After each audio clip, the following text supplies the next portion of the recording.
ಏನು ಮಹಾಭಾರತ ಯುದ್ಧ ಶುರುವಾಗುತ್ತೆ ಅನ್ನಬೇಕಾದ್ರೆ ಎಲ್ಲಾ ರಾಜ್ಯದ ರಾಜರುಗಳು ಇಲ್ಲ ಪಾಂಡವರ ಜೊತೆ ಇಲ್ಲ ಕೌರವರ ಜೊತೆ ಕೈ ಜೋಡಿಸಿರ್ತಾರೆ. ಆದ್ರೆ ಉಡುಪಿಯ ಮಹಾರಾಜ ಮಾತ್ರ ಯಾರ ಜೊತೆನೂ ಕೈ ಜೋಡಿಸಿರುವುದಿಲ್ಲ. ಆತನ ತಲೆಯಲ್ಲಿ ಓಡ್ತಾ ಇರುತ್ತೆ ಉಡುಪಿ, ಚಂದ್ರಮೌಳೇಶ್ವರ, ಅನಂತೇಶ್ವರ ಅಂತ ಶಕ್ತಿಶಾಲಿ ದೇವಸ್ಥಾನಗಳಿರ್ತಕ್ಕಂತಹ ಜಾಗ. ಧಾರ್ಮಿಕ ವಿಧಿಗಳು ಬಹಳ ವಿಧಿವಿಧಾನದಿಂದ ಶಾಸ್ತ್ರೋಕ್ತವಾಗಿ ನಡೆದಿರ್ತಕ್ಕಂತಹ ಜಾಗ.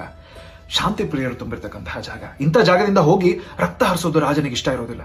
ಆದ್ರೆ ಧರ್ಮ ಹಾಗೂ ಅಧರ್ಮದ ನಡುವೆ ನಡೀತಾ ಇರೋ ಯುದ್ಧದಲ್ಲಿ ಪಾಲ್ಗೊಳ್ಳಿಲ್ಲ ಅಂತಂದ್ರೆ ಕ್ಷತ್ರಿಯ ಧರ್ಮಕ್ಕೆ ಮೋಸ ಮಾಡಿದಾಗತ್ತೆ, ಅದು ಅಡ್ಡ ಬರುತ್ತೆ ಅಂತ.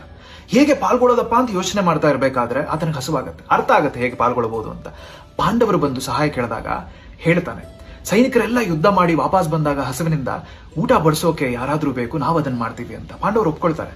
ತನ್ನ ಸೈನ್ಯವನ್ನೆಲ್ಲ ಕರ್ಕೊಂಡು ಹೋಗಿ ದಿನ ಅಡಿಗೆ ಮಾಡಿ ಬಡಿಸೋಕೆ ಶುರು ಮಾಡ್ತಾನೆ. ಒಂದಿನ ಪಾಂಡವರು ಎಷ್ಟು ಅಡಿಗೆ ಮಿಕ್ಕಿದೆ ಅಂತ ನೋಡೋಕೆ ಅಡಿಗೆ ಮನೆಗೆ ಹೋದಾಗ ಅಲ್ಲಿ ಅಡಿಗೆನೇ ಮಿಕ್ಕಿರುವುದಿಲ್ಲ. ಇಷ್ಟು ಸರಿಯಾಗಿ ಹೇಗೆ ಮಾಡೋಕೆ ಸಾಧ್ಯ ಅಂತ ಕೇಳಿದಾಗ ನಮ್ಮ ರಾಜರು ಹೇಳ್ತಾರೆ, ನಾವು ಅಷ್ಟು ಅಡಿಗೆ ಮಾಡ್ತೀವಿ ಅಂತಾರೆ. ರಾಜನ ಹತ್ರ ಹೋಗಿ ಇದು ಹೇಗೆ ಸಾಧ್ಯ ಅಂತ ಕೇಳಿದಾಗ ಶ್ರೀಕೃಷ್ಣನಿಗೆ ಕಡಲೆಕಾಯಿ ಅಂದ್ರೆ ಬಹಳ ಇಷ್ಟ.